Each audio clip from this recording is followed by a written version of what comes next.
Ah. Pe isi tara ina tau fia tara ye ata tiri apa. O te fia batua mo moan ta upure tula e palanga whaingata. Wa iunga o penga te whailangi World News and New Zealand ma Australia. O pe o le tūlanga le nā iai a. O le pe wata whai tau mo tai loa i le atoanga o nisi o vaenga. O le it's worldly and globally comments tangata papalangi i lunga o le page a le Minsta le vai fafo ya Penny Wong. Shia mai ai la longa experience i le mena tupu i Samoa. I le whaatata noanga le I looked at it last night and I thought, my goodness, mea tonu ale le tatitala noa le telo taimi a. E le whapea o Samoa le tupu le mea na lilo la i le sila whanga a tangata mata e tai o isi atunu. Tanga ai ai, le waa mai te tonu i, le whaai loa mai ai, it's unexpected feeling in that le expectinga Penny le wong. Yeah, ne means star whaai loa, le whaate ia. She enjoyed o le malanga i Samoa le whailo inga mata i tai and everything, it's all good, except le tūlanga le press conference Ia a whawhawhonga mai lato i Samoa le ingoa tau le leia o tātou whainga mālo tau ma whainga a le fionga le li pāle mia ma le tātou whainga mālo lo iei nei o lea o mea le lei uma i le atina e ina o le development o sua tātou atunu ia ai lea lai o mai ai latou le nei with hidden agendas, e o mai malato hidden agendas, tongi mai lumai i le meolo i aia tātou mālo whaanoanomia. O le ala le o le a atui le nā i le whainga mālo. O le tau whaia le nā. Ma whanua wha mole lava e ta tele i anga i lau te lenga o le. I wha mole, o whia tonu vai anga i ai le, o ai o anga i o le blame, o ai le anga i ai le whasea matai. E leo a maia i se whasea le fionga te maitai Minsta. O lea lava e, she's speaking about her experience i lana malanga i Samoa. Ai o le feedback la a tangata palangi o le whaita wai. O le feedback la le nā leo te fia wha leo. E leo whapea o complain le fionga te maitai Minsta. She's speaking from her heart i le hospitality ngā show tangata Samoa ia. Ma nei le whaaloalo, ma nei o mumia uma. And ole amai ai, and she has encountered le press conference le, it's not to be expected. She, le la o kusala le feedback a le community, te le lopo ni New Zealand, po Australia, but these are all in English. Le la evatuan, talo whai, i le tau mawhainga le tātou whainga mālo. Ina ia, tu wha tila le mawalunga ma le lei o le tātou whainga mālo. Ia, a le la o lātou nei o le whaia le amio, māta ngāle nei, ta o le angai nai la ia. Si o tātou whainga mālo. Ma fua mai, o le a wai personally tu la epa, ma whonga baki o sioa. O tangata wa lewa wa e sinia. Don't use that mentality for or senior. Then you can come in and demand it if I limit if na wai. Elese me la ko fo o fa leo mai ya frustrations to la epa. Abi esel por kiki no that. Ola me lo to fa ya fa la nga ina fa nga malo. Ai mai se te ina la fionga le li pale mia. No se fia fa leo atu le natu la epela e se matanga. Ia mo vai ai, fa fetai le tautai ai, fa fetai le pokalame tautai ai. O lea na a mai manino ai tele o le loloto isiata. It's an ugly scene. We don't want to know. Ai fa fetai le pokalame tautai ai. Na au mai ele tele, peila o ingale wa yele atoanga e saoala. matua i le ai se respect. Ai o te wha i ai la, le e whai masui o le media le malo. Ona le manino o le dress na avele invitation mo tangata le au whai media. And that comes with a dress code. La mena le na whaatanga i te tonu i a pio siua ma nei la eina watu mai ia. Pea la aru te whaatausanga kasi mea ai le maketi ia nei lava lava na whai. A se tanga i fo i la i le ulu. Se tanga i fo i, oh, it's very low profile. O le fo i la ia a whafonga mai fo i la fionga le li pale mia a. O se tua lalo. Ina ia tanga i fo la i o au tafa. I le ali i le wasu i tūlanga ia lave. Le wana wa aiele media le matanga venga pale mia. O la mena le na alau i te tonu. La mena le na alau i te tonu. Sa le ta tau no na alau i tonu. Tau ta ofi whaito a whapia malie. Wa uma o na avatu le wala au na le invite na matu le au media. La lava fa mamafa atu le dress code. A se vai iai. Ana tatou mata umala i ata na mai ele. Na mai lunga tautai ai. Sa iai ali palangi ai tangata mai matanga benga polo officially ale ampasa Australia i Samoa. Na la e mamao la to aloa. Na la e mamao la to aloa. Ma au fio iai e sele matanga. Lesi e me pito sili matanga tu lepa mantua foi. A e point lo fa pelo lima stangata. It's very rude. Awane e tu silima. Ale manino to a yata le point fa peanga i o le fionga tumata minsta. O fela o ye le code of ethics. Ile fa media. Ya fa fonga mai fo ila ile tumata place tene le jaws. Being le wato wa ai sato ye umai le taimina tupu le melea. Ia wata kona ye se ato te toa ye inga i te tono le whala le to vaenga le jaws ina ia to ilo tūlanga o to ngā mea nei. Ia le mena na fia watu wa ilunga le tūlanga nā tu le epa.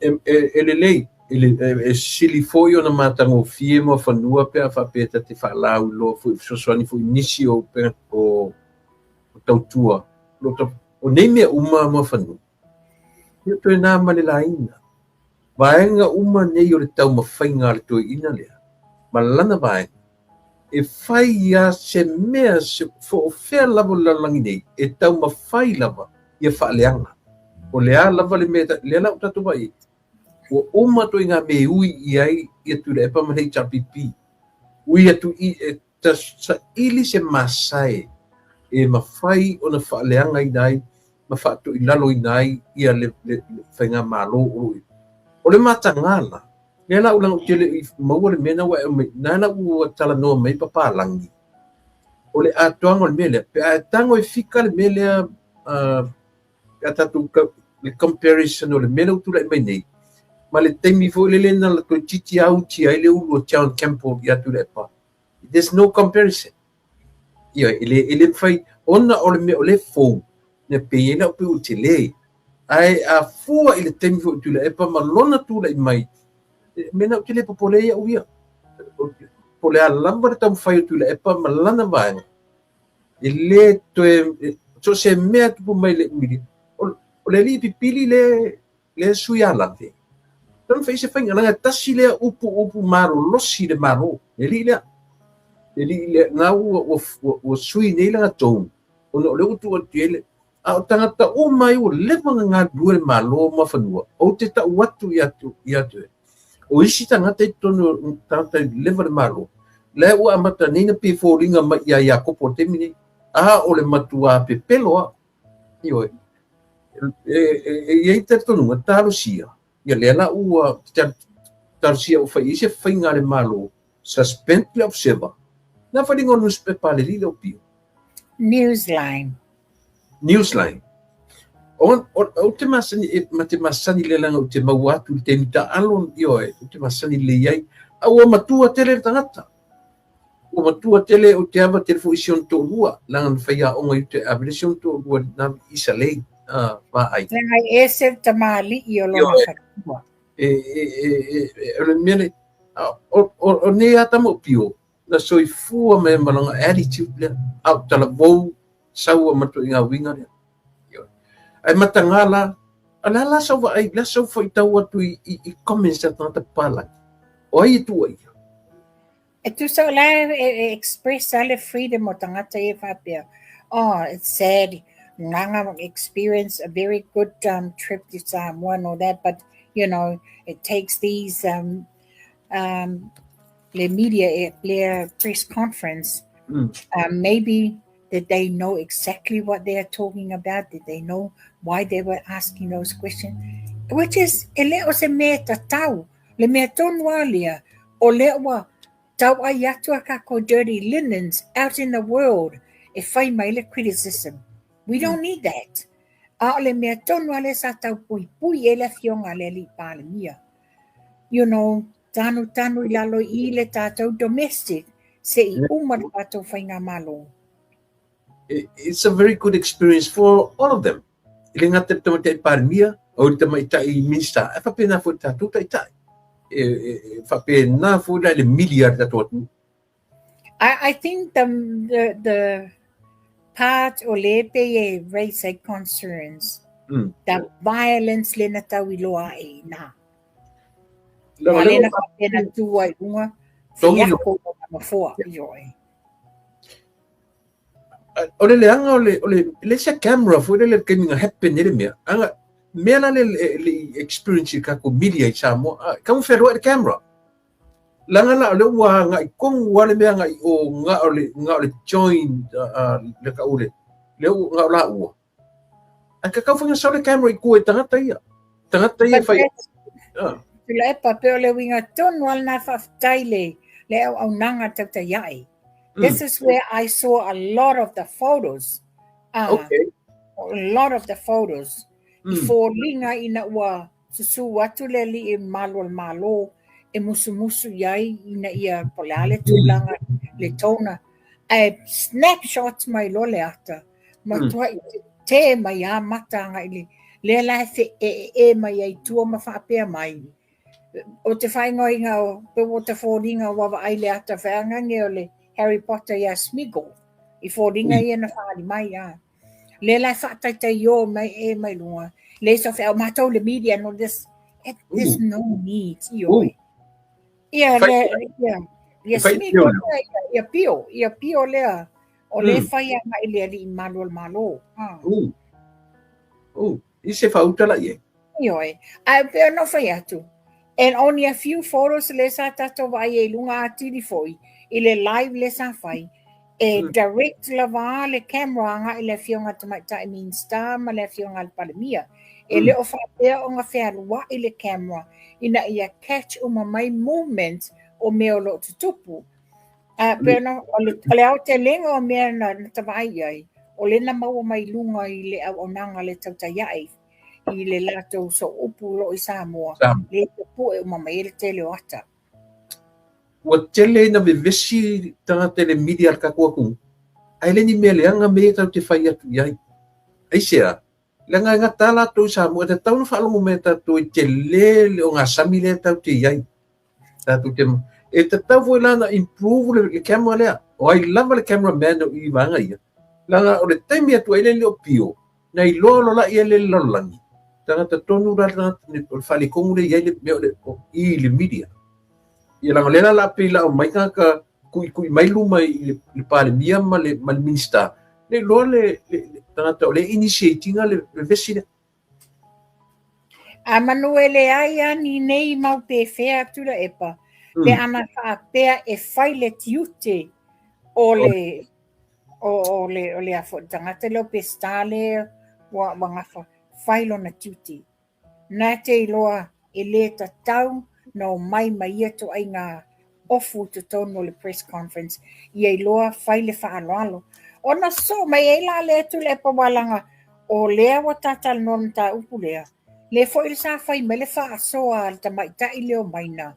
With the facial expression mafapea mai, we can ask any stupid question. So how stupid are you? O fair o yele ava fata.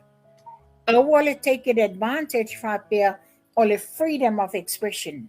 Na fapea ila ye tu ufau sau noanga. You know, there's no such thing that you can ask a stupid question. Only you are stupid enough to do it.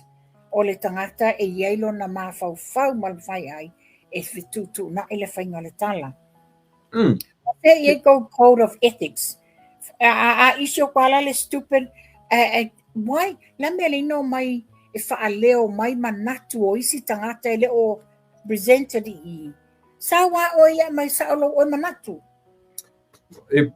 O le sina mea langa kele ele leipa wha mo upuia code of ethics I manino tangata mo a mionga kangakangi o a mionga o la tunga nuenga whai whatino langa a whai aka sekungili code of ethics o langa mea ai le leka makua koe ngā mionga la ia a mionga tangata tustala io e kakau langa kua wa ai mei langa au mai ala tangata ni e ita il malo e feo ki a malalangi o la ko mea le fai ai kakau langa ku kilo la ka kongi fai la se a foi se vai fo fa fitau ni nei langa o le ka ku vai ele ku kikia a fa pe lo o pen le observer pen at male samo news para la valingo newspaper o la le si mela ku kilo I ko fia rangi si me ka pen e ka valanga pen ko me kai le langa isia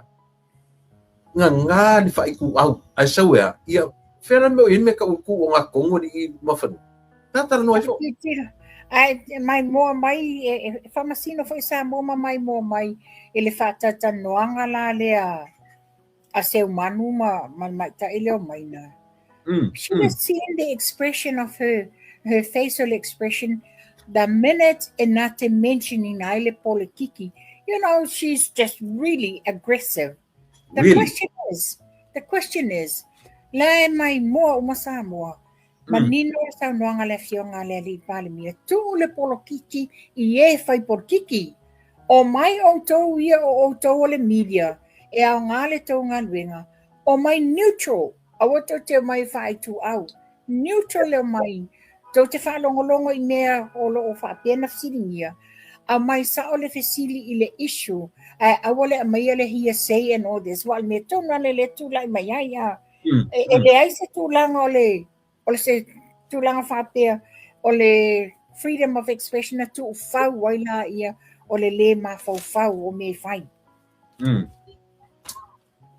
Ia. Ele la kikit kemika ki kalangoa le vanga ia. Ele kikit kemika ki kalangoa I le vanga ia le media.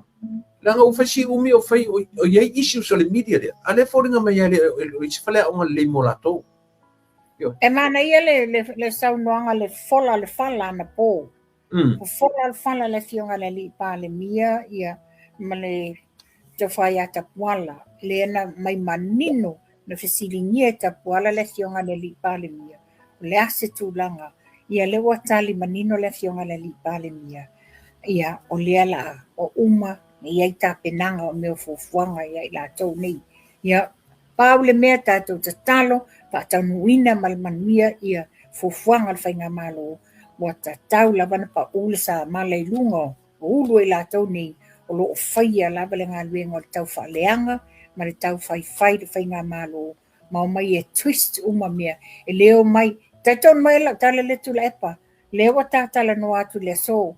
I know, telling you, I guarantee, I will live on a tutu, yo lato I lima, ele sainino lato ta se lau lima sfutala a le sa te el whainga malo.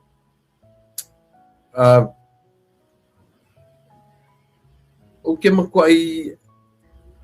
I would be very disappointed. Langa po leha, lava malea mo whanu. Po ai akau keo iai mai. Ale se whainga I le puna o mea leanga umaia. To ina lea. Le lava tau te pepese atu le mea lea. Io, aisea, langa yala na langa tangata ni le o le media o ngoto ina le ana o faise fainga ko inga le wa mapula tu non yata lo io a fa pera nga ka ku PPCP ma PPCP ai le liwane le malo faise fainga langa o le vana fai do ina le me fo malo triste fo malo a PPCP pela tato ai le fai ese fainga me mau tato tem io Ia tātou te tātono. To ti ama wa mai se tali. ia le Wa na tātou te give up. ole Wa ole tātou te give up. ole mafanua te fet langa isia wa kele o biska ka ava mai ai le fia tau santa boi mele to ina le io a ole I fire fast ele ta penga inga fast wa ole sanga leva kenu ava ko ina le isia leanga o winga I ko inga le kala pelo io e tau fa soso e kau fa leanga io so pelo Ya lewa tali tu la epa. Lewa tali, it's not worth it. E tātou te mamai e fua mai oe mai ia mai e to tele. It's not worth it. Yeah, te tilo iai. Wa toto fa afia nguto tu la epa. A le tali le ana nafi. Le tali le ana nafi. I le whainga pālota lai titi le na whai ana nafi.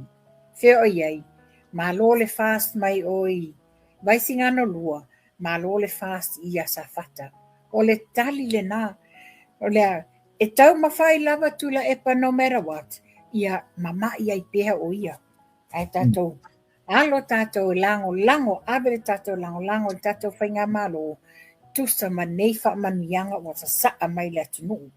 Mafanua, mai fula le tātara no mana malama. Le fa pe o te o le name o mama le fa pe na mai se ia pau. Ai o le me le on tatu tiro iai. Le anga na tatu ala langa fo le tali le ina o uma whainga palota by elections tu o mau I maale. Dat upu van dat o ver tali le to te fiwa le malon le fo to whainga by election same thing. Pato le me le te whai atu. E te tau na ngā lue ioe mon a whai ora o ngā lue a o le tātou pitola au too late pea aisia le anga a whaaterina pea ma whaaterina pea a pe ke la le fina ngalo le atua ke o ki whafoseisis ai le whakauinga me kau whakauinga a o ki ka ngaka ai le whakauinga me ka kau whakauinga kusa ma le mawhawhau le aku mai maurele kai aisia langa o le whalea onga I le atunu tangata nga ke whaia whau leanga I le atunu ai ola pea a o mai la le wala au ele whai I le maro se mea la Tu le epa. Lava papale lava lon sai. e lava lon sa tua te le atu sa sai ai o le mea o tu le si vaenga lea. O na whailo la utala lea te le whai atu taimine. Se io o te vaenga lea. O na whai leo la utala lea. Yeah, anyways. O le o tali manino le fionga le li pale mia mafa manino tulanga lea. O na o le pe o le mele wa baba o ai le tunu. O na paule mesa a mai wata o mai whapea o le new tax I le malaiva alele. Se lau walu sifulu le ai lawa a mai whamanino. E ono su lima le tongi tātou taimil nei. Whaapopolo e si tanga sifulima wa walu sifulu ai.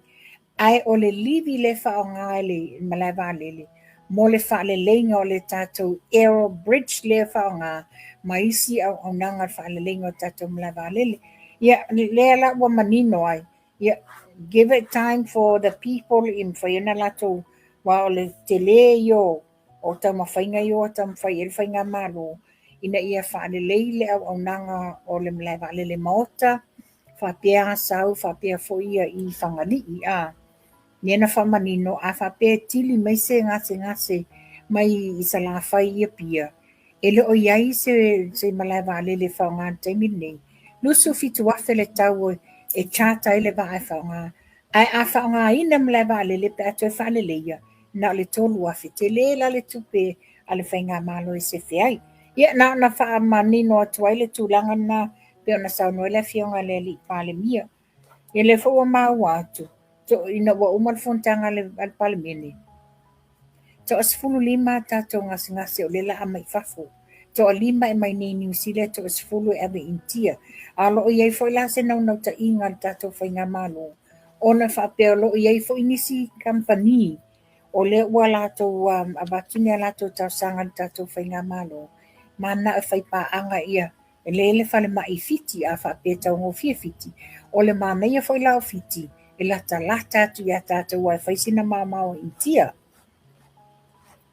Mana ia. Kia kele i anga e kuni mea. So pa ia tua i le levi lea wa le na wha manu nama le whiunga le pani sa o le suli mata lana wha apopo i le tax mo lewa na iai.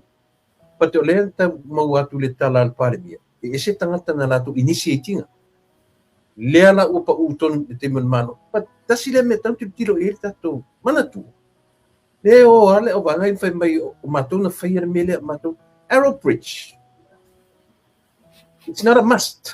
It's not power me tato ai fo ele o foi se tourist le o fa nga tato le afo. Le yo Arrow Bridge. O me e fe ton pat yo. O mena foi le chapipi. E tau lana malam na mata taia. O tupe faleli ele ni meta mo fie. Ele ni meta mo fie me ien a faina la to amata. E na tau fo lana malama lato. O le maintenance o meia, ele tau o fie. A foi la luinga na tal. Bela nenta tu pe meia. Le anga ta tau la au fio sofin fai mei, le maron mele maron. Le o mele tu o fio o si imersita mai me fio sofin me maro, fio sofin me maro. Al ia malama. O ai na fai le mele, le fai mei tu le pa. Ma tona fai le Arrow Bridge. Aerodrome vola la ka uai. Ai le kilo lama ke e fela. E tau na maintain me ia. How to maintain? E ka ngasi runga kupe ku I pasi se tangata. Ai awal ko ka fai langa ka fa leanga I la langi o tangata. Au la ko le malam lama le I mena na tu fia. E saun ngapea. O e moni tu la epa. O tu langa na iai le wa fa manino mai le fionga le li pale mia Ona e pe e fa te I le pale mia ina wa va o le tunu. Ona wa a mai fafo e lea fo le Samoa Airways, which is ele o le manino saunoanga, ele o se lato mtawhaioi na I le Airport Authority, o lato te tauna lato whaalawiloa mwhaaleo, a part ina wa uma o na whaini negotiations ma le whainga malo.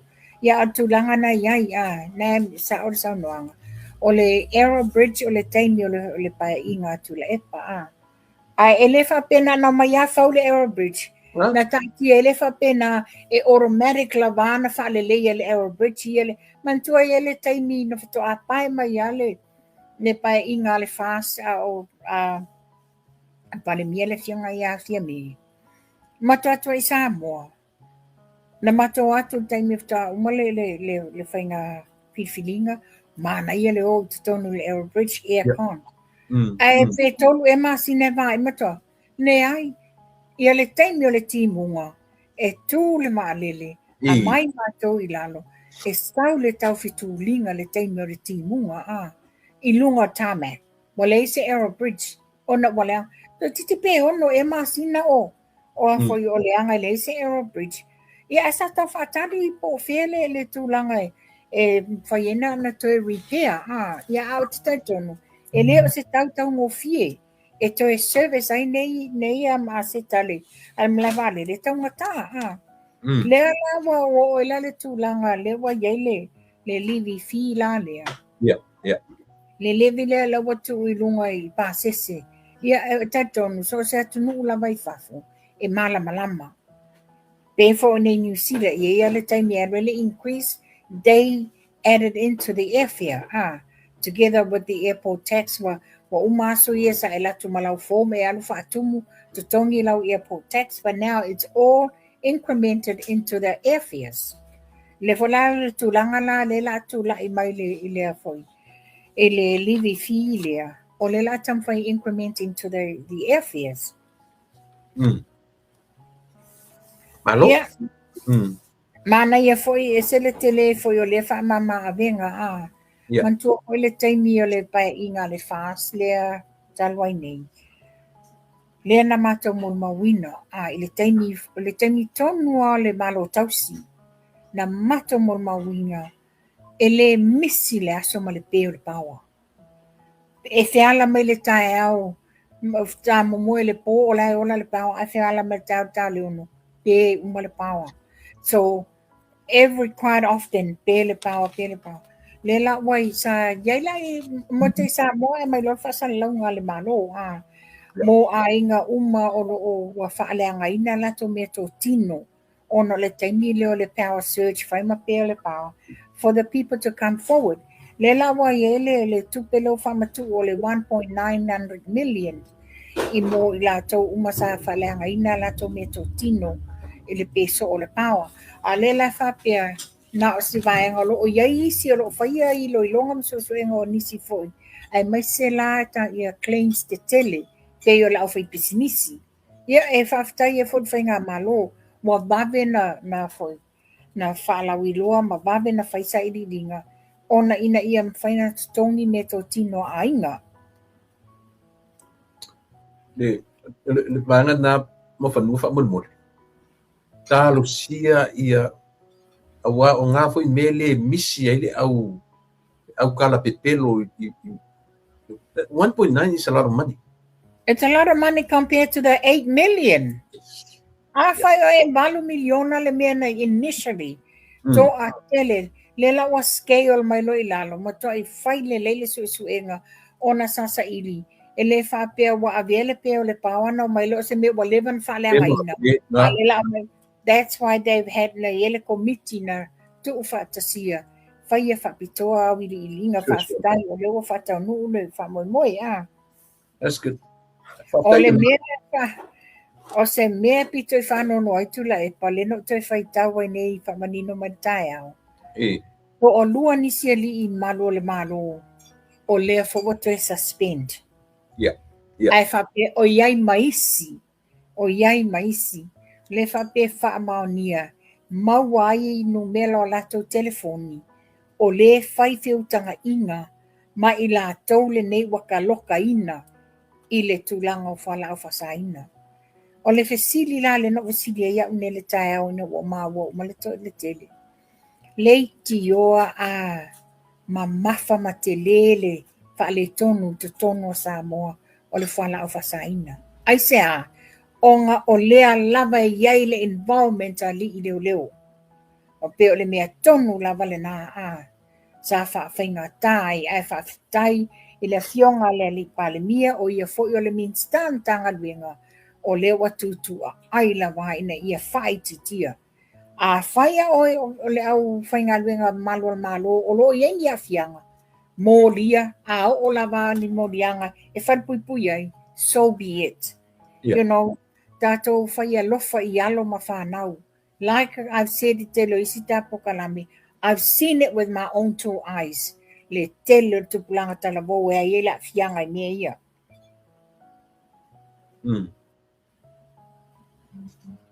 Mana ia? Ia. E se le mana ia le fufuanga le waiai tu la epa.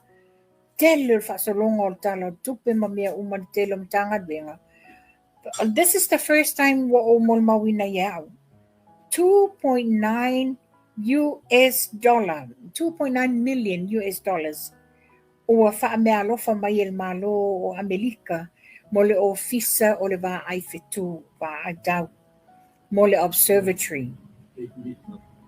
Which is it's equivalent almost 8 million tala.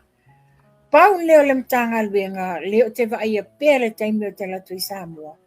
E le tele o wa ia lava o ia se upgrading o lato fale. E tele o wa ia se upgrading o le compound. Same old. Same old lava. E ese tele o le sauta ua o le mtanga luenga nei mo tato ia, na sawela ia whapea o le taunu atu nei la solua. Taunu atu nei la solua i Samoa. Le Deputy Secretary al Malotele, le tau Malotele, le o la toila lana sia singa i Samoa. Ia, telefo inisi mea. Ai nofo mai tautula epa. mai a se te matausangan te anei.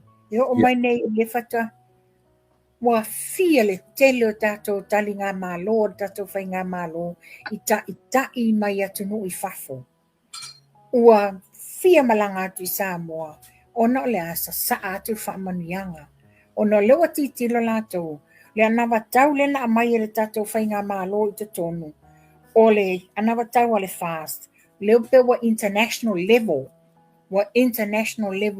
o le wa fia adaptive fo e hisi atu nu o le Pasifika, o le atu nae development, o le atu nu e a fiai a inga i tu malo e Kalesia and Samoa as a whole. Mana ia le wawa ai atu, ia e moli le whaftai ma wha malo le fionga le li palemia, ma lana ka peneta i le ngā lulu e puno wai e ati nae Samoa. Ia le whafonga anga ia o tau Samoa, le awatau te tali tonu le telo tau whaaleanga, nei al tae ano tali atu ai nei foi, o le mana na i o te tele leo ato tau talo. Le na moli mau foi, ia le whatatanoanga tu la epa ma le fōringa apa whango mātung tōmi, whapea mai, ia lele. Mo le se talo i Samoa, le ua o New Zealand, mai le talo mai o i Filipino, and all this, wa le se talo te batua o ka le mau o le talo. Mana na ia te te leo atu tau talo iena, na wa ia te e ne tai au lau tu i fulunga le maketi. Mo whanua te tiri, te fia tala noa le mele ua e mea development, le tinae. Le anga mas, tasile mta uku te tu lei e taimi uma development. So se taimi e whai ena tinae, it's always moving forward. E le ngata ina alu luma, ato e alu lunga. O le alu la le tinae, e o whaatasi money wise, price. E o whaatasi matau o mea. E le mwhaina alu le tinae, e tu mau le tau. Lango le tasina au penga o le whao ngā e le hita pipi. Lau te whao ngā ina me le o le taungata o le suifuanga. Amerika, o le atu nuu pe le whao ingo o le susu mani meli a to South America te mine ma whanua na e lolo la ia le mele mo na whaituai. O le mga kaunga lava. Wa i kaunga ka lava aisha o le atina e Amerika e aluma do e alunga. Ai ora whawale ia e tangata ia tatu atu nuu. O taungata le tau o suifuanga. O le mea, it's a worldwide thing. O le mea tupu laulangi atoa. So se atu nuu whaatema ka lasi lava. Whawhewhea nā tina e ma maua le manui o le atu nuu. Pe ale ia le si tanga o mea ina ia whaale lei ai. Ia au le langa foi mafua uma mea nei tula epa. O le ia le winga va le fau malo. Ma le winga va le whapea o la atua popoto o tangata Samoa va le se tulolo whafunga Samoa. Le mai e fua au whapea ia a tongi atua mea e tali tonu ai me le ai. E wa ao Samoa wa a o ina tele o whanau alo ma whanau a inga o lea wa lato a mai sa sa alimani o lato a inga ma wha malama i te tonu o lato a inga mātua whapea Teimi nei i Samoa Ia mai ia te oi ia le pere watu te ua ngalo o le whapea mai o ngai kesi le fia po ai sui o le ta pipile la fia mai le fast mon mawala o le tiri mon mawala me tewa o langa le mami lunga le almon ia e family atu i le sui a mon mawala i o le wa maua ai whaingata e le mawhaina tātou tō lau atua i luma se i fofonga ina lava e le fionga le li pāle mia aua iai io e ia mea ngā o le ia ngari i mon mau lava ngā ma uairo se da fai kara mai foi ma oi au te noinga vai tula epa na mua si la fie mon mamola le ngofo ma test mai ka ua na o le vanga ngai no o le si mea mata ina i le afoi le whapea mai nisio ni vaenga e tala noa ina le malanga lea le deputy secretaries le head of states Amerika o le signinga leo se travel agreements le vanga leo sa moa ma tutuila ia ma whapea ma Amerika which is la whawhaingo fiena na whemalanga i o tātou tangata wa whenka. E lo i ese tātou airline e servicinga le vale o Apia, Pango, Honolulu, LA. Ia ai o lea. Ia whaftai o le whaila i ele tūlanga lea la malanga mai ia taitai. Lea la te iloa ia development o le tam whai e tātou whainga malo i le tātou wālili. So there's always a possibility, there's always ways if sosoani mai le to atele o atu nuu i le tau mawhainga le atina ina o sio tātou atu nuu i Samoa. E sila me mana ia le na mai whanua. E mo o mia le iai o se tātou waalele tono o le pūrenga le aiata. Yes. I nā lea e tau aina, not so much kasi la le mea, kaunga mafusa, o le whaava lea le tapipi tātou, ia Samoa. Fia maua se waalele e mapu i Samoa mo taungo fia pasese, e le mwhain kaungo fia pasese. Le mwhai. O le lea la ua mamu, ia iai se tātou waalele e serve to tonu iai to tonu o le aiata ma le latu o whaingo fia le mo tātou mea o saure. Saole nā tula e pa mamantua. O le aiata o la tau i le whetutuna i le whaingo o pasese ma mea a. E le mwhaila na tam whai Samoa e pape ai le o iaiso tātou waalele ina ia mwhai ai na le stila leli. O le siwaenga o le ua whamaunia whapea. O le elefontanga la lea mo le vai aso laso lua. O le fo malanga tuai la nisi o le Australian Rugby Federation. Ma nisi o le IRP, le World Rugby. E whai se fontanga i te tonu ma tātou taitai. O le mānaia, what a coincidence o le lao atu whainga malanga nei Samoa. A o le tūlanga whailale nei, o le tau fo ma fo ia le whawhita audi o le management o tātou lakapi Samoa. Wa a le fo oa. O tūlanga le, moni saunuanga, wa ta tau na ve ese polo kiki le to tonu le uni lakapi. Oi fo la tau e oi whale polo kiki oi mi tia whau. Tu le lakapi o lo i alo matama whanau. O e sa ta alo. La tō te iloa le tūlanga mwhai ei ona whatau taia le whainga le awa so tātou malo. E le ngale a tau saunoanga le ala fionga le li palemia. Ai le I avea o ia ma palemia. Ale taimi o lai tūlanga whamin star. Because he's always had that passion I le tūlanga o lakapi. He poured so many sponsors for I te tono o le tātou lakapi. Na sau noa whapea. Ua ta'a mala le aua le atunu. Which is absolutely right. E le mawhai ona toi le lei tam whai ngā alom whānawa Samoa. Pe a whai e le mawhai no ese po kiki le i tonu. O ese latou. O ani mea loinga o le Ernie I le te tonu le uni lakapi. Toi Ernie e latou tupe wha palemeni. No, it's not fair. Give the chance for somebody else. O le mea lamana ua le manga kaunga esi mai ke le ko sanga pila e pa fa kai fongo la kapi ngai lo ke mi nga palemia mo Samoa. Ale an mele o I kwa ki fa ko ale la kapi re ku muso ese man la kapi muso ese man palemia fa fai me nga ki fi nga wa yan malo fa se fanga ko ingan le se mele ngai le abe loka ko ingai fa pe ele kuli fa pe le ka ko ka abe loka pe balu iwa suka usanga e yai mai na faina lokaina ia le tamai ato I fa pe le apa. Who is he? He's not above the law.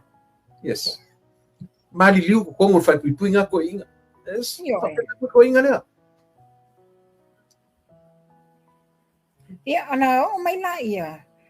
Na o te fisilingia lava le fesili le na mua tu I lumo le fionga le ale palemia ma le fionga le main star ma le fionga le main star o foreign affairs le na fisilingia ai po o tantanga I fo le malo o stadia po la to fia it's how Samoa spending the money o la le wingo le nei fesili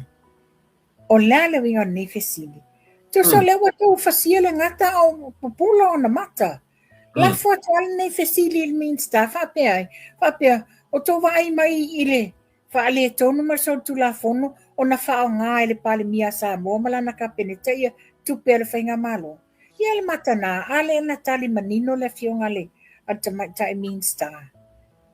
Which is they or however Samoa spend the money. Le taimile nei. It's purely on the trust. Yeah. Ala mei. Fia tau sanga o spend fale tonu tupe talo tupe e o le whainga malo tau sina umatu nei. La mento le roi to te siringia na tupe. A whai fo i one le i se malo sa sia sa mona temi. Why didn't you? Because you are a lawyer. Why didn't you put it in writing and send it to le ambassador po le consular commissioner a Australia na Samoa?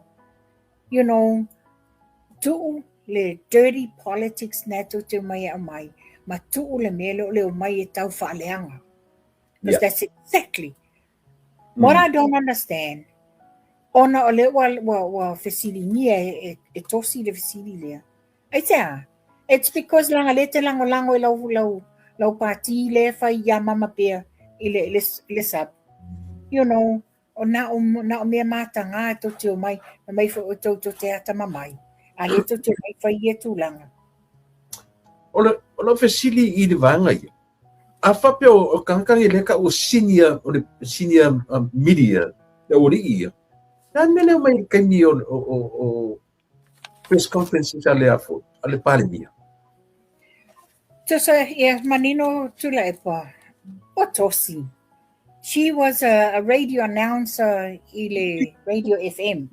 He or she? It's a he, she, it. He. Na malanga le iei fafo.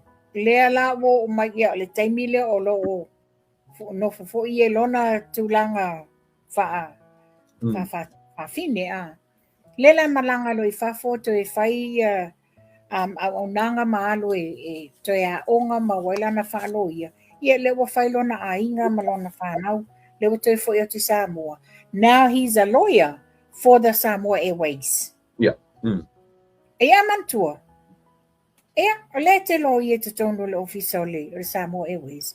O fea le watu le tupe te tongi le telo le aita lafu, ma maua i o tau te tongi. O le whainga malo le sa ngā lulue, ina ia tau whafo ia le telo le aita lafu. E watu le whainga malo o lo tu lai mai.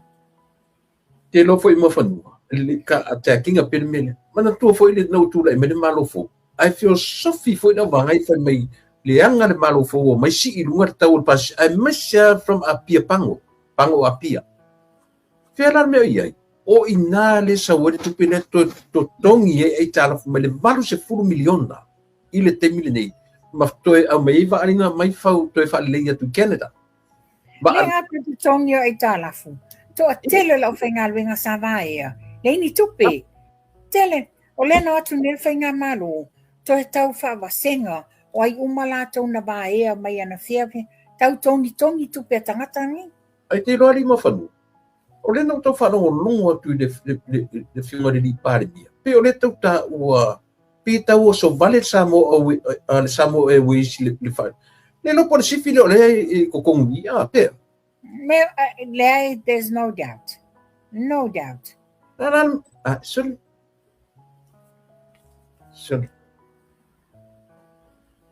A whaila o le sifile o le angai le, mea, sua se silo ia, a kunga S.A.S. Tātou talo sia ia tā penanga tātou whainga malo. Na tāu mai la le mata upule sa o pese mo inga ngā ai tula epa. O na tūlanga lea. Len mantua le no o batul vaso len tia le sa wala au mai eri to te leo nai tina mata mā tutua. To malu epe to iwa ilato na wala au mai Australia. E na finge wha mole pe mawhaina o wha o oa I Samoa le fionga le li pale mia. Le lato concern. Ona wa avatu se, well, I see it as a threat. That's how I see it. Wa avatu se whasala launga ale ali I urupo ole ai mamoe o mahi whaapia. Le lato penfiti. Mana tuala. Awa e te toi tamwhai toi tau whaafewhema O lea ua whaamaonia le fontanga lea ma le Minster o le vai whafo Australia. Lea ua whaamaonia matala noa ina ele mata upu lea. Le la masi ia tuai le fionga tumaita a Minster o tupe ma le au whainga luenga le UTOS. Whaapea ona whaamama a venga whaafingofie i le mamalu le atunuu o loo fia mai o lato share investment i tato valele. So, le le whai atu, whaau ngā mai le mapuni ma popo le mano o lato. A watu te mai whaafefe tangata, le wa umana whiu tanga i whai ngā malo. Sa wale lau tala le, ia oe le whanatoe whaapea limongi. Le sato o mai lunga i tau whatatanoanga whaapea. E whaasoli tu la fono le awala o le la malanga mai ele whai ngā malo. E au atu ia le malo le atunu e fia whai o la tau shared valele. E soli tu la fono la tauna ese tu la fono le ai lewa umana iai tā penanga, lewa uma le whiutanga inga ma le malo Australia, o le loma le lo inga ma le Minster o le palemia o malo New Zealand. That's all in the agenda. E le whapea tu lou whafonga anga sa mua a mai se fontato whainga malo. E lo iai tui valea i le tā pena mai a mea uma. O ngi ka ngaka mua whanu, ka kala ngoi fo. O ni tangata so leo ke le lope po le me e ari to ngaka u whasoro ngā bādia so le pe aia. Ki ngā lava ngā whai mai e o le pa makai pe o mai makai aku le pasima. E lelo, sue awala solo, sue awala solo. Tula epa, it's only natural. Mo meo le tangata within, they've got a guilty conscience o mea whare tonu sala to whaia. It's only natural. They will try anything. They will try anything. Whaaleanga mai le tulimanu, whaaleanga mai le tulimanu, eli fo le tulimanu, talepe fo le tulimanu. Ai e ui ai nei mau mea uma, e le tai lava ana na sauni mea valea, e mea moni lava. Sa wailo la i e la tala le no whatea o tula e po te le whai atua se i o whai atua taimire nei. Sa wailo la lea i le tātou whamasinonga, ia lea wa tātou manino lau whafonga anga Samoa, a mai sea tātou supporters a tātou ainga fast, ia wa umana a mai le tua lalo le fionga le li pale mia, pe tu sai fo i male tau sanga, tu sa male tūlanga wa iale whamasinonga, le wa toi tolo le so luas fulu o mati, o na wa sauno manino le fionga te mai tai whamasino, o lea wa tau nuu atu i submission, ai e whapelo loto tele le vaenga o submissions nei, te le se taimi e mana o mia ai, e toe au ili ina e ia submissions nei, e fuanga i aila na whaaiunga, na whaai ule saunoanga le fionga te mai ta a whamasino, i le whapea mai, remember me in your prayers, ia nā ia tātou utangia ina, ua tarasanga mai fo i le tamau le tunu, ia whapea nao na tātou utangia ina le nā tūlanga, au le winga la fia whai atua i sautala, lea sa pepese o mai, umana mai le laiva, atu ila epa ma le apa whango matuntoni, lau mai ai, justice delayed, justice denied, o mai whanotoi, o mai limongi, o mai, o whea iai, o te le whaia la le upule o le justice delayed, justice denied, o te whaanga ina whapea, justice delayed in God's timing, e iai le taimi o le atua, e tali mai ai. Ia, tūlanga nā tula epa. Ia, o le ua tāro sanga ina ia le tātou atu nuu ma le tūlanga fo i le whamasino. Tātou tāro talo, tātou tāro ia la solo se fu. Manu winga, another 2 weeks, 3 weeks. Tonu lama. Tilo iai i le vaenga. E ielo tanto nunga ke la ngona ua pai tamai tai whamasino le tūlanga po le o le ua nga i sa ili tangata uma ili atua e o le pule au mea uma. E aila se mea mwhaina tue no ia tue whaia. A o tatu tari i o la le tūlanga ua iaila i a lisi whamasino.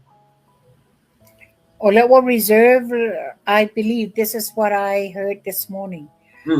Wa reserve le decision ale afionga le li famasino. Le fongaina la se taimir vai aso fou. Po a fea na la avala awai lola na. It's either, well, this is only a prediction, either o le toi fo'i uma e whaiwhainga palota. E whaawawai pia le fionga le sui pale mia. Well, paulawa na le tātou tatalo i le tua ia wha mai le whasinoala le amio tonu tau na whainei whaiunga. Either way, o te taritonu mai mauri taimi, e toi fo'i whai palota, toi tuwale i le sui pale mia. Ngari kele o keimi alu, kele le kupe alu, kele le me whai. O le mea fune te fia matua, langa o le alabanga pese atu le tele, whai o le tuturi au pule tuturi ia mo meo moni mau. Reopen the case le a funtoe mai foi, pe ava pe nga, esia, le anga whai la le whenga reopen, then dismiss the case le. Langa o roa leise, wale ni moni mau, pe ava pe lava leo le. A whapea tulanga na tu le pale whatua, le wa reserve le whai unga al whaam sino sili. O le vai aso fau pe au lia pu le lofa maua le ola malmalosi. O na whafonga ina leo le whai unga. Well, we're just looking at whai lava wala toi loa wal wangatai i ele o maua ia moli mau. Well, whaawau le nofo inga le fionga le li sui pale mia. A leo nga toi fo'i whawhenga palota, like you said. A toi fo'i whawhenga palota. E mauti noa le toi tūla i mai o le. Na tā mai lola ia i le tātou. Ma tā upo le nei walu nei tā o whatatadi ai. Ia. Whainga palota. Ia lewa a manino ia le tūlanga wa iai le whainga palota na nafi. O le so. O le wa whaamaonia mai sa mo i le so. O wa umana tatala ia pusa palota special votes. Ma wa whaopopo le se fulu iwa o palota special votes ia sa whatatasi. So there is a possibility of a change of the result, or it remains as it is ia level o. Ai e luas fulu lima palota whaopopo ia vaisingano lua. So vaisingano lua la ia. E tu mawala ia le fionga ia motopua. Ia congratulations motopua. Ia le tulanga le ia safata. Ia o le la tula i mai atu numa fono Claire le suita mai tai. Tu lua ai ia te whafuna i sa o le tonga mimio. Ia congratulations for ineta mai tai se tātou titilo. Ia na mawailola i o tulanga fea wa tāti ai le anga tono le tātou skulpasene. Ia o te langa po le asong fua o le amanino au ili ai. Ma le anga e onlor ka po kalamea nei. Ia paule mele wa umana whaitau pusa palota. Se fulu iwa palota whaopopo safata. E luas fulu lima palota whaopopo vaisingano lua. Pe mai e lesmu melanga e sili ai lisi. To e ongo ke le swing or palota le fulu iwa. Ie tele ie le swinga safata. Ie le swinga safata. Ai tato talo sia. Ia e maua se tala le so. Au pe kasi le me e tau maua mai e se fai ungo fi naunga le hita pipi o lo fasise le tu. Mana tua sa fata wa levo le hita pipi o le tu malo. Se vai a fe lima se lau ono lima. Tangata na palo taina le fast. Anga le lu se lau lima fa le hita pipi. Tanga e tu la epa. E to a fa. Ma tau lio le pluia le HRPP le sau mai oi. I sanapu Ia e to a fa la tau leo mai a sanapu. E ku fa le HRPP. Io e. E umano le HRPP uli va alo. Lau kama leo kale leo pa le men koe alu i fua ia au de. Anyway. Mau le malo sa vai. Ma ia le malo ia motopua. Ke look o ke ngau a mo fanua ia a vea ia ngi palo kalaiki fai mafale a onga koe inga le ala lai solo i malo mantua tula e pol mele te wa ngalo ia te wa le fona te fa so ma yese sine ya o le tae au wala o mai sa mua mantua le amatanga lava na to le na o batu foi le sita poka la me fa pea le fono foi na le nga fai petesa le na va o ele afatanga ta le to filawa nga ile fionga le panemia le fono na uma fai e loge singa le ale HRPP ona e o inisio suyo le HRPP fo to ala to mo le tala ina wa announce mai la ele fai lau tusi lunga fa pe o le lau te fatasi ma le mavalasi o le la ave fu ai lalo le pe la ina fa to ai lo ai to tele le sa a pesa ye fulani ni fite inga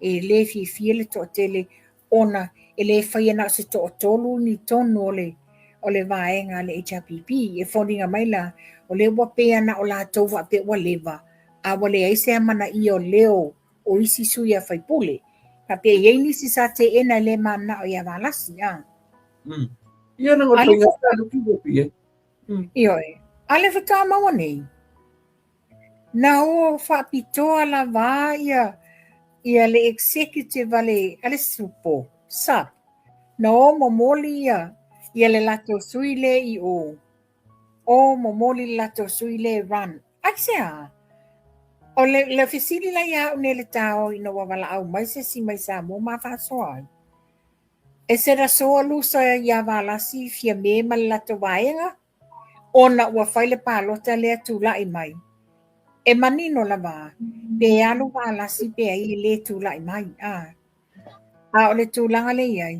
sa ta tau la va na tu le vanoa ua tasi moe le tu malo e le to e palota la to tofi ale a mai mo mulisa ma le tofi alen fa sala ve io fela wo fai ai te lo le me le kau ke le lope ke e siau kalangonga a mo fanu o tangata o matua o matai o le au fai tofa o upuna le tu o le ar ko nga ko fa ngai le kanga le ar ko fa ku ko alu ya fieme a o ia le ta isui o le SNTP o ia kai ai ko alu ya fieme a o mga saingi ala ku o mo kwa fa inga leanga mai oso ese ma oso i le HRPP but he never been there in life ele io ele never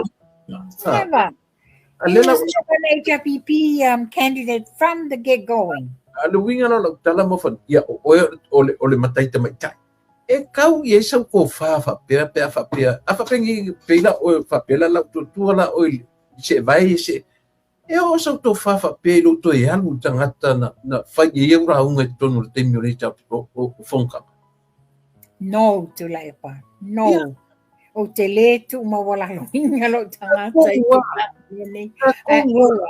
te tele ana la fonga na la ya tu la epa te tono palmene how could he sleep at night knowing o le wato ia le mela le ma foi ilona ia foi fa ma lunga le mauton le la wato va ia o ai la supo lenga memoria o wa fe me muse pueka na muse pueta ni te voi lo la to po ai la o mama me sa pe o ai ni si o mama pe o ia le sota inga le neima ma papa stui ele o ka wa vala mai ale me ka o harmony che ka ko pa ia tu pa ile harmony at man melo teach of settlement che ka ko pa ia si mesia o le ata me la ma wo tu le nei la o le ika le tu le me ka o teach of settlement wa le fa pe america la lo matua kiri sa ngia se harmony of agreement o le mengo sa ngia la so what is the difference more si o le tono la tato te siringia ba o te langona ele o mai le so ele fianga le li pale mia le ia nei manisio i la to sa ia le taimilena ele ba ai lava ele harmony agreement le pese tu la epa ele i ba ai foi le deed of settlement le pese ai e mama pea le fia mi. So this is why o na fai o fetawa inga o nei o fa pe o le hamani la me o le amai e la tula e pa fofola me tula e pa luma le o le motafono fa pe ia lea. This is what you signed. Wale fa pe e o le fainga malo atoa la tau te leiloa what was said in the harmony agreement. Le fola fia me na te le signinga said harmony agreement. She signed a deed of settlement. Nobody has seen a deed of settlement. What was said and what was agreed on it? Ia ke mga kua foi kasi le menga leo ki kele ai ia balasi. Anga le ai le mele o le harmony agreement. Waloi o tafangata. Yo fulile fai koi fo.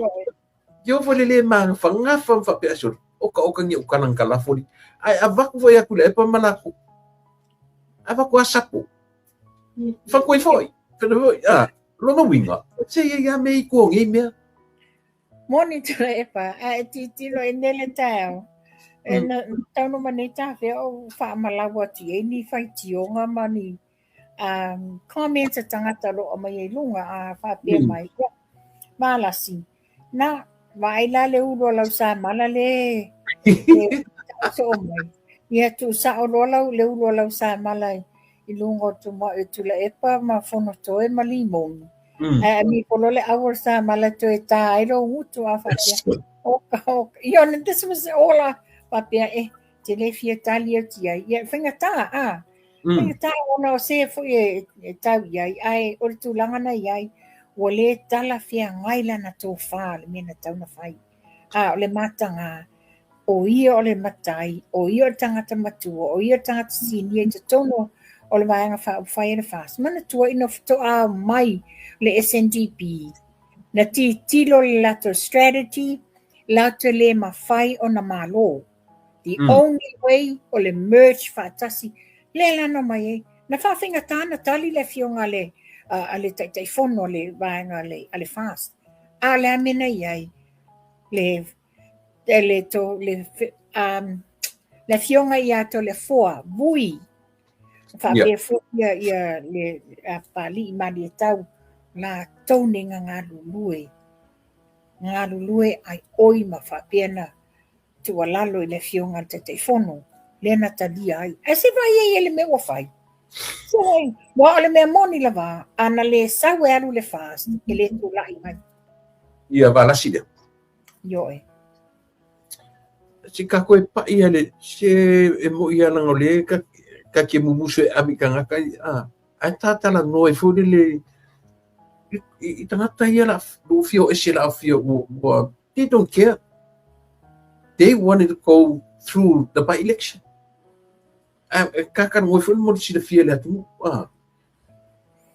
me la ia le o ku epa me la wodi ia ka fa le ang solo le o le vanga manga o si tangata lo winga a five. Yeah, for example, example de kan mo afa pengila ko valu kan kaya ke o pesua tangata e faile la to go through the by election. Ke rona ko di faida vanga se vang fa fa. Tulai pa a fai ya lewa wa fa maunia le tolu lua le vanga fa fast. So we'll soon find out maybe Monday, Wednesday next week. Mai loa I foila ia o ai o le a qualified as full percent. Whai e whaamanuia I nai le fast ia o tolu ai le fast. A tatu o mai lola I le tūlanga le pea whapea o nisi ia le wamana na o ese ma le vaenga whai le HRPP. Wa le mai tau watu e to atele I lato a whapea la o ese. Ai whai le a whapeo ese tangata nei whai ala tō whai ngā pālota ai tū la I mai e manui ai le fast.